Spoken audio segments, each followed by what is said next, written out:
नमस्कार दोस्तों, आपकी परीक्षा का समय आ रहा है और इस विषय को लेके बहुत सारे हमारे दोस्त बहुत ही ज़्यादा चिंतित हैं और बहुत सारे दोस्त कमेंट भी कर रहे हैं कि भाई बताइए क्या करें, अब कम समय बचा है और अभी कुछ सिलेबस भी कंप्लीट नहीं हुआ है।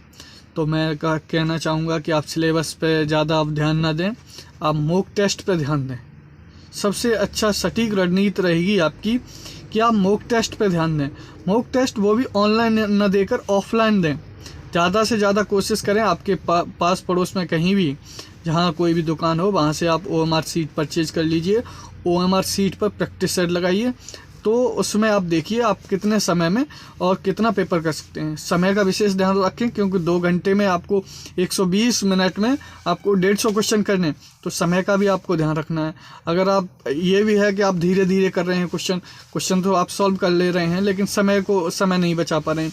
जब समय नहीं बचेगा तो आप क्या पता आपको 120 मिनट में 120 ही क्वेश्चन कर पा रहे हैं और 30 क्वेश्चन छूट रहे हैं। इसलिए ज़्यादा से ज़्यादा कोशिश ये करें कि आपके क्वेश्चन न छूटें।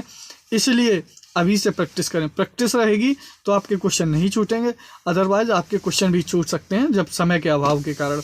इसलिए अब एक एक सब्जेक्ट को कैसे मैनेज करें, तो सबसे पहले मेरा तो यही तरीका है कि आप कुछ बच्चे होते हैं जिनको मैथ बहुत अच्छा आता है, रीजनिंग अच्छी आती है कि अरे मैं तो मैथ का धुरंधर हूँ, मैं रीजनिंग का धुरंधर हूँ, मैं सब कर ले जाऊँगा। लेकिन आपको ऐसा नहीं करना।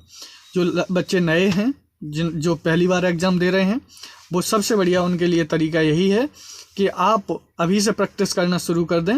कि आप सबसे पहले आपका जो सबसे सरल, जो आपको सरल सब्जेक्ट लगता है, जैसे हिंदी लगे या GS लगे, जो भी है, जो टाइम कंज्यूम कम करते हैं, जिनमें टाइम कम लगता है, उसको सबसे पहले करने की कोशिश करें।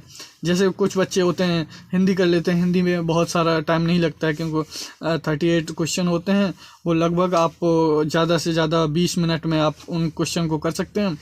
और वैसे ही आप GS में जो आ रहा है उसका आंसर दे सकते हैं, आप नहीं आ रहा तो उसको छोड़ सकते हैं। That's it. उसके बाद आपको रीजनिंग और मैथ, ये कंज्यूमिंग सब्जेक्ट हैं, आपका समय ज़्यादा लेंगे, तो इनको बाद में करें। और सबसे पहले एक बार पूरा पेपर देखें। पूरे पेपर को, मतलब जो प्रैक्टिस सेट आप लगा रहे हैं उसको देखें, पूरा प्रैक्टिस सेट लगाएं एक बार में। उसके बाद जो क्वेश्चन आपसे नहीं लग रहे हैं वो दोबारा आके लगाएं। पहले जितने आए हैं वो पहले अपना भर लें, उसके बाद दूसरे वाले क्वेश्चन करें। बहुत सारे लोगों का कमेंट था, एक दोस्त का कमेंट था कि भाई ये बताइए कि एक एक सब्जेक्ट करके क्वेश्चन पूरा OMR सीट फिल करें या एक साथ पूरी फिल करें। तो मैं तो यही कहना चाहूँगा कि सबसे पहले आप पूरा पेपर कर लीजिए एक बार में जितने क्वेश्चन आ रहे हैं आपको तुक्का लगाने की बिल्कुल भी कोशिश ना करें और पूरा पेपर फिल अप कर लें।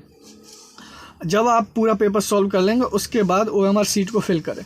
फिर आपके पास जितने क्वेश्चन बचे हैं, आपके पास समय है, और समय है क्योंकि प्रैक्टिस सेट आप लगा रहे हैं तो समय है। अभी तो आप कितना भी चाहे उतना टाइम लगा सकते हैं, लेकिन धीरे धीरे अपने रूटीन को बदलें और समय को कम करें।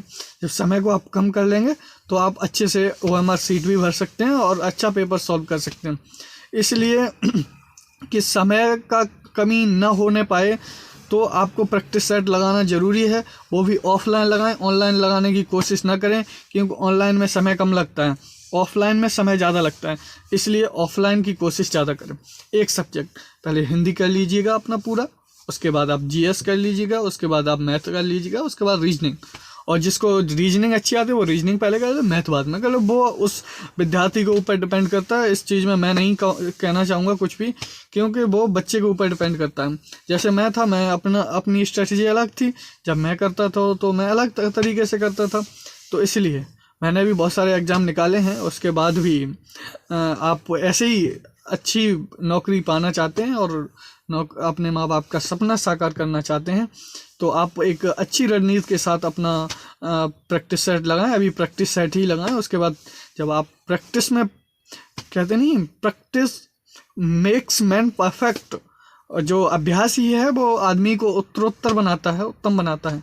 इसलिए प्रैक्टिस करिए और प्रैक्टिस सेट लगाते रहिए, OMR सीट भरते रहिए और आप अच्छा स्कोर करने लग जाओगे। अभी 30 दिन हैं।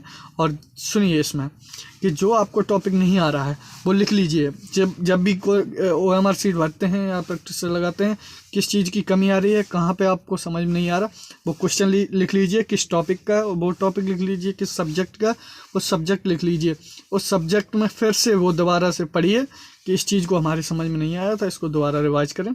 ऐसे करके आप बेहतर स्कोर कर सकते हैं। धन्यवाद।